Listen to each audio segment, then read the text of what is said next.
We do know. While overnight, the Trump administration fired thousands of federal employees. So far, no word on exactly how many, though it could be upwards of 200,000. We do know the firings targeted the Department of Education, the Forest Service, the Department of Veterans Affairs, an agency that oversees the nation's nuclear weapons, among others. The fired employees are, for the most part, recent hires, which is likely by design.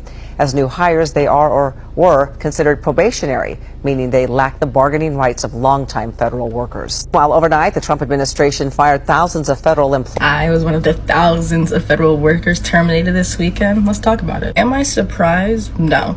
I was working for a federal health agency, so once RFK Jr. was confirmed last week, and they started almost immediately with the CDC and firing off 1,300 probationary workers on Friday, I knew that my time was coming very shortly after, and I got my email on Saturday. It was from an email I've never seen before. It was something like important HR notification at agency.gov, an email I've never seen before. It didn't come from one of my managers or direct supervisors. I haven't heard from anybody superior to me. I just got that email letting me know I was terminated for performance.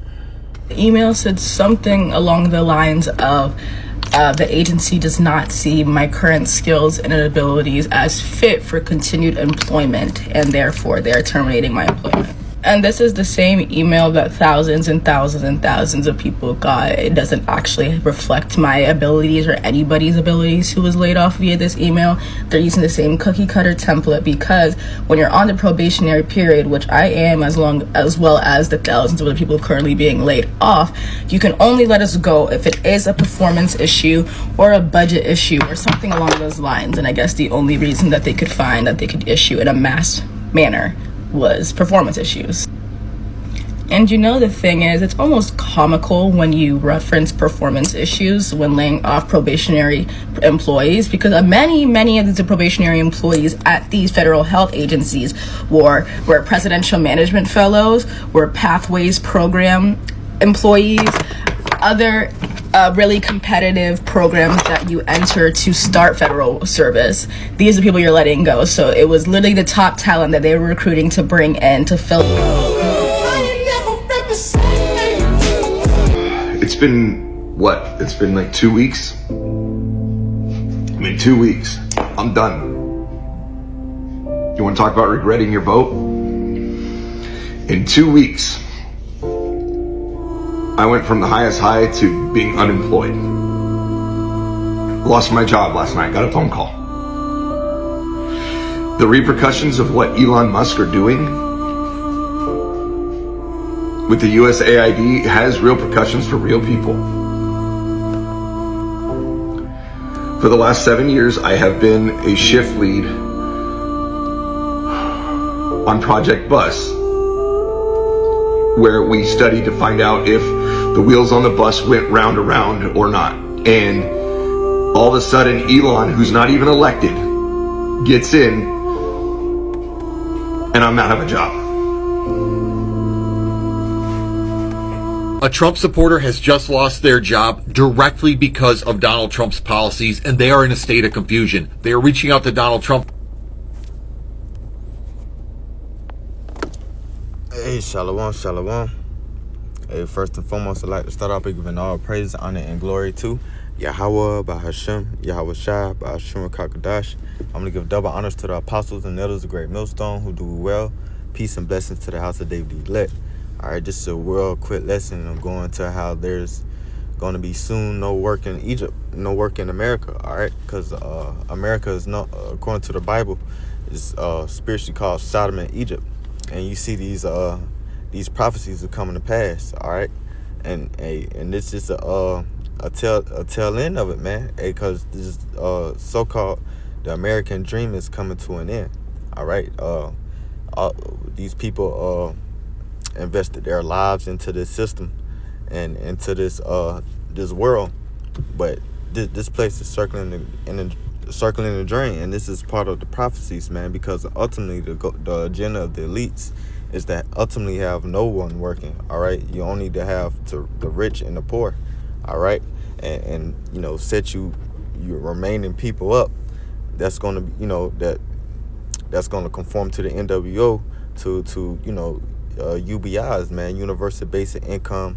subject to these 15-minute cities. You know, all of this is part of the same agenda. So I just got a few precepts. You know, Lord willing, it be edifying, just a couple.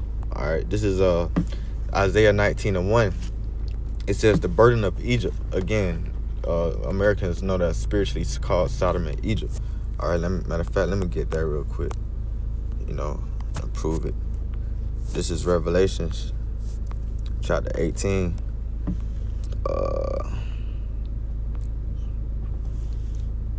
Let's see. Oh, it's like 11. It's like Revelation chapter 11, verse 11.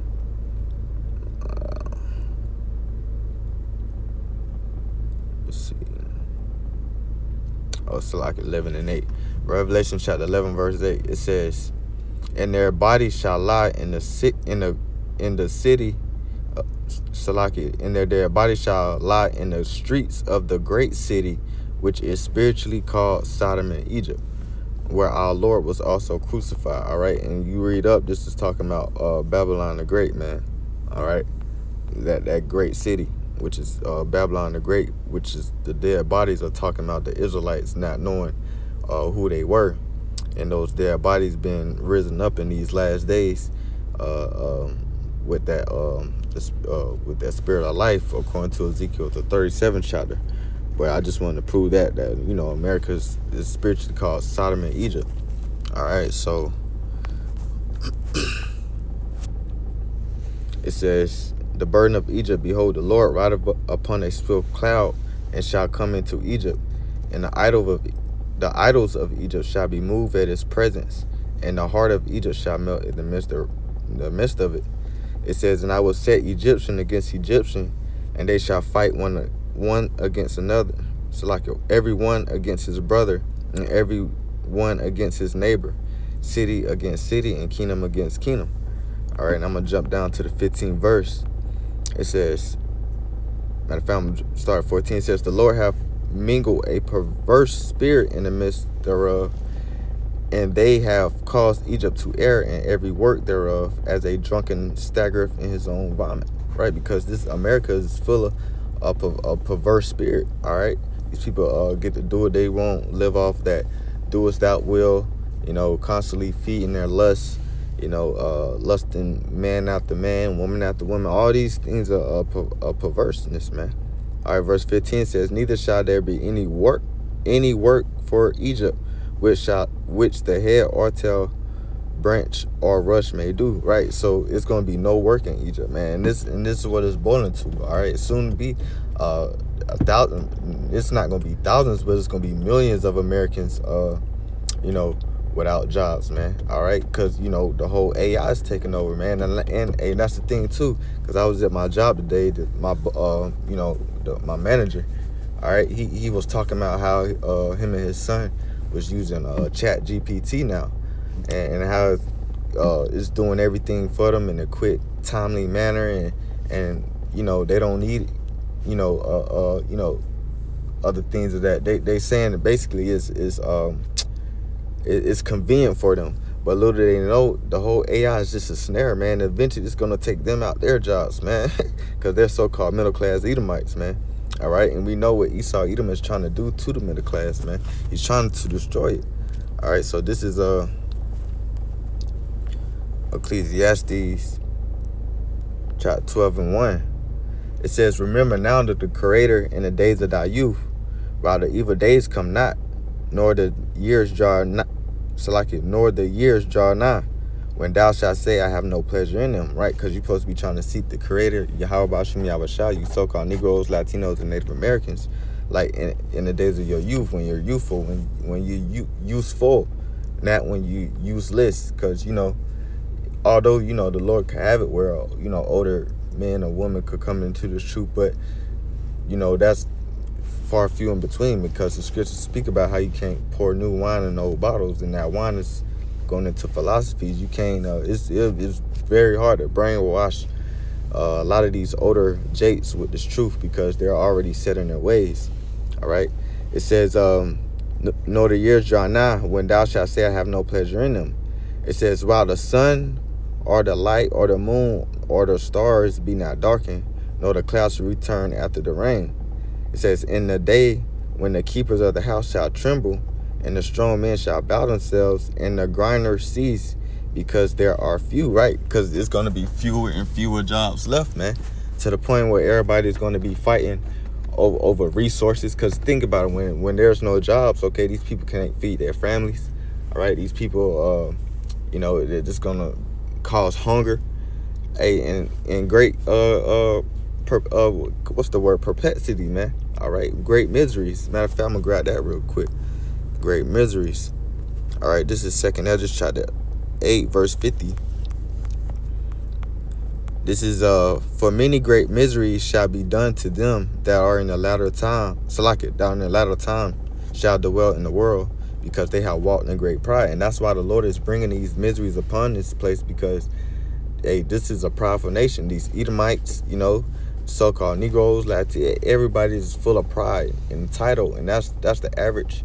That's 98.8% of these people in America, man, besides the elect, the hopeful elect, but majority of these people are entitled.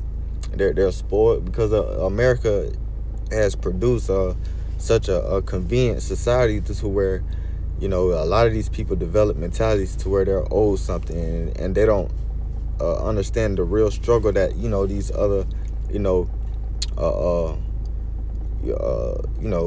downtrodden countries go through, man. They, not having food for a couple days, all right. These people, constantly, fill their bellies from sun up to sundown, man. Breakfast, lunch, dinner, all right, snacks in between, all right. That's a semblance of, a spoiled nation, all right. And that's why the Lord is going to bring that pride down low, to where a lot of people are going to feel this struggle. That's why this place is called the Virgin Daughter of Babylon, because this place has never been touched with full-on chaos and war, all right. So back in Ecclesiastes 12, it says, in the day when the keepers of the house shall tremble, and the strong man shall bow themselves, and the grinding cease, because there are few, and those that look out the windows shall be darkened, right? And that could represent looking into the future of this place, all right? The future is dark of America, right? Because the scriptures say this place shall be healed, but there's no healing, all right? If they would think so, that this place would be healed, but it's not going to be healed, roughly paraphrasing, I believe it's Jeremiah, the 50th chapter. Matter of fact, let me grab it instead of butchering. This is Jeremiah chapter 50. Let me see, probably 51.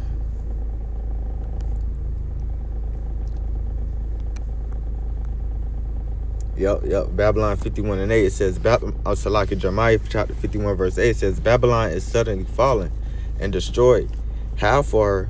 Take balm for her pain, if so she may be healed. We would have healed Babylon, but she is not healed. Forsake her, and let us go every one into his own country.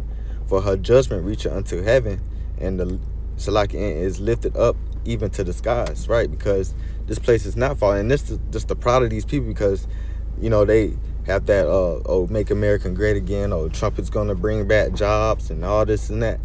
That's them coming in the spirit of, this place is going to be healed, man. But no, the Lord say, but she is not healed, all right. This place is not going to be healed, all right. This place is going to continue to go further and further down the drain until we hit that complete collapse, to where it's all out chaos upon this place, and the spirit of Yahweh Shem Yahushua is not dealing with you. You will be destroyed, and Lord willing, we be a part of that number that will receive salvation. So that was that back in Ecclesiastes. Let me finish it off in here. It says, verse 4 says, and the door shall be shut in the streets, all right. That's like in your city markets, all right. They're gonna be boarded up, because guess what? There's gonna be no place of business no more. Like back in 2020, with the whole pandemic, shutdown and stuff, man. The whole New York Times Square thing was, the doors were shut in the streets. I did videos on it. The brothers did videos on it. So, hey, that's prophecy, man. This gonna happen again, but this time there ain't gonna be no return of things going back to normal. No, it's just gonna be it. All right. It says, when the sounds of the grinding is low, And he shall rise up at the voice of the bird, and all the daughters of music shall be brought low. And that's what you see in this society. The mirth is leaving this place. They're trying to find any and everything to keep this place mirthful. You know, with the All-Star game, you just had the All-Star game, they switching up the formats and all. Man, it's played out, man, it's boring, it's old. You know, the viewers are down. Hey, because this place is going down the drain, man. So, with that little win, this lesson was edifying, straight to the point. Again, I'm going to give all praises, honor, and glory to Yahweh, Ba'ashem, Yahweh Shai, Ba'ashem, Kakadash. Again, I'm going to give double honor to the apostles and elders of Great Millstone who do well. Peace and blessings to the house of the elect. Shalom.